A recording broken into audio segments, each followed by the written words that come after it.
బంగాళాఖాతంలో కొనసాగుతున్న తీవ్ర అల్పపీడనం వాయుగుండంగా మారింది. ఇది కోస్తాంధ్ర వైపు దూసుకొస్తోంది. ఇవాళ మధ్యాహ్నం దక్షిణ ఒడిశా, ఉత్తరాంధ్ర మధ్య తీరాన్ని దాటే అవకాశం ఉందని రాష్ట్ర విపత్తుల నిర్వహణ సంస్థ వెల్లడించింది. దీని ప్రభావంతో కోస్తాంధ్ర జిల్లాలకు భారీ వర్ష సూచన ఉన్నట్టు వాతావరణ కేంద్రం హెచ్చరించింది. వాయుగుండం ప్రభావంతో తీరం వెంబడి గంటకి 40 నుంచి 60 కిలోమీటర్ల వేగంతో బలమైన ఈదురుగాలులు వీచే అవకాశం ఉంది. పరిస్థితులు ప్రమాదకరంగా మారే అవకాశం ఉన్నందున మత్స్యకారులు ఎట్టి పరిస్థితుల్లోనూ వేటకి వెళ్లరాదని హెచ్చరించింది. ఇక ఏపీలో కురుస్తున్న వర్షాలపై డీటెయిల్స్ మా ప్రతినిధి విక్రమ్ అందిస్తారు. విక్రమ్,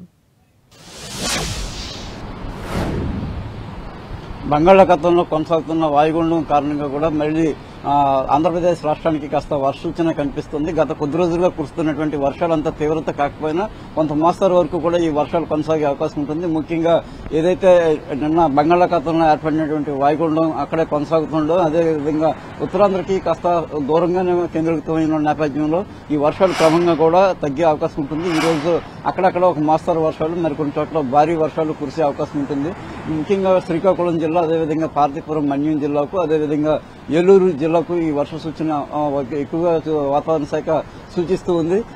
భారీ వర్షాలు, అతి భారీ వర్షాలు, గలవైన ఈదురుగాలులు కూసే అవకాశం కూడా ఈ ప్రాంతంలో ఉంటుందని ఇప్పటికే హెచ్చరికలు జారీ చేసింది. మిగతా ప్రాంతాలకు సంబంధించి ఇదే విశాఖపట్నం, అనకాపల్లి, అదేవిధంగా కోస్తా జిల్లాలకు సంబంధించి కూడా అక్కడక్కడ ఏదైనా జల్లులతో కూడినటువంటి వర్షాలు మాత్రమే ఈ రోజు కురిసే అవకాశం ఉంటుంది. క్రమంగా కూడా ఈ వాయుగుండం ఒరిస్సా తీరం మీద నుంచి క్రమంగా ముందుకు సాగుతున్న నేపథ్యంలో క్రమంగా ఈ ప్రభావం పూర్తిగా తగ్గుముఖం పట్టే అవకాశం ఉంటుందని అంచనా వేస్తున్నారు. అయితే గత కొద్ది రోజులుగా కూడా జనజీవనాన్ని అస్తవ్యస్తం చేసినటువంటి వర్షాల కారణంగా తీవ్ర నష్టం ఇప్పటికే వాటి నేపథ్యంలో మళ్లీ కనుక ఈ వర్షాలు కురిస్తే తీవ్ర ప్రమాదకరమైన పరిస్థితుల్లో నెలకొనే అవకాశం ఉంటుందని వాతావరణ శాఖ హెచ్చరికలు జారీ చేసింది. అయితే ఇప్పటికే కూడా ఏజెన్సీ ప్రాంతాల్లో కురిసిన వర్షాల కారణంగా గ్రామాలకు పూర్తిగా కూడా పలు గ్రామాలకు రాకపోకలు స్తంభించిపోవడం, సంబంధాలు తెగిపోయినటువంటి పరిస్థితులు నెలకొని ఉన్నాయి. అదేవిధంగా విశాఖపట్నంలో కూడా రికార్డు స్థాయిలో గతంలో ఎన్నడూ లేని విధంగా కూడా ఇటీవల కాలంలో పెద్ద ఎత్తున ఈ వర్షాలు కురవడంతో వర్షపాతం విపరీతంగా కూడా నమోదైన పరిస్థితులు ఉన్నాయి. అనేక ప్రాంతాల్లో గడ్డలు, వాగులు అన్ని కూడా పొంగిన నేపథ్యంలో అక్కడ ఉన్నటువంటి పరిస్థితులన్నింటినీ కూడా చక్కదిద్దే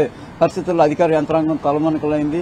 ఇప్పటికే విశాఖపట్నం కమిషనర్ సంబంధించి జీవీఎంసీలో కంట్రోల్ రూమ్ ఏర్పాటు చేశారు. అక్కడి నుంచి అక్కడికక్కడ ఎక్కడైనా విపత్కర పరిస్థితులు ఏర్పడితే కనుక వాటిని చక్కదిద్దే పరిస్థితుల్లో అధికార యంత్రాంగం పూర్తి స్థాయిలో రంగంలో దిగింది. అదేవిధంగా అటు అనకాపల్లి, అల్లూరు జిల్లాల్లో కూడా కలెక్టర్లు స్వయంగా కూడా రంగంలో దిగి ఏదైతే ప్రజలు ఇబ్బందులు పడుతున్నారో అనేక పరిస్థితులన్నీ కూడా విపత్కరంగా మారాయో అక్కడ పరిస్థితులన్నింటినీ మళ్లీ సాధారణ స్థితికి తీసుకురావడానికి సంబంధించి కృషి చేస్తూ ఉన్నారు. అంతేకాకుండా అయితే వర్షాలు పూర్తిగా తగ్గుముఖం పట్టకపోయినా అక్కడక్కడ వర్షాలు అయితే కొనసాగుతూ ఉంటాయి, గాలులు ఇస్తూ ఉంటాయి.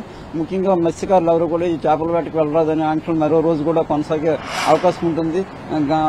సాధారణంగా చూసుకుంటే ఇటీవల కాలంలో ఉత్తరాంధ్ర జిల్లాలకు సంబంధించి చాలా లోటు వర్షపాతం నమోదైనటువంటి పరిస్థితులు ఉన్నాయి. రుతుపవనాలు ప్రవేశించి దాదాపు 2-3 నెలలు కావాల్సి వస్తున్న పూర్తి స్థాయిలో వర్షపాతం నమోదు కాలేదు. ఏదైతే గత 2-3 రోజులుగా కురిసినటువంటి వర్షాలు విపరీతంగా కుండపాతగా కురవడం, ఎడతెరపు లేకుండా భారీ నుంచి అతి భారీ వర్షాలు కురిసిన నేపథ్యంలో అత్యధిక స్థాయి వర్షపాతం నమోదవడం కారణంగా ఏదైతే లోటు వర్షపాతాన్ని అధిగమించి సాధారణ వర్షపాతం నమోదైంది.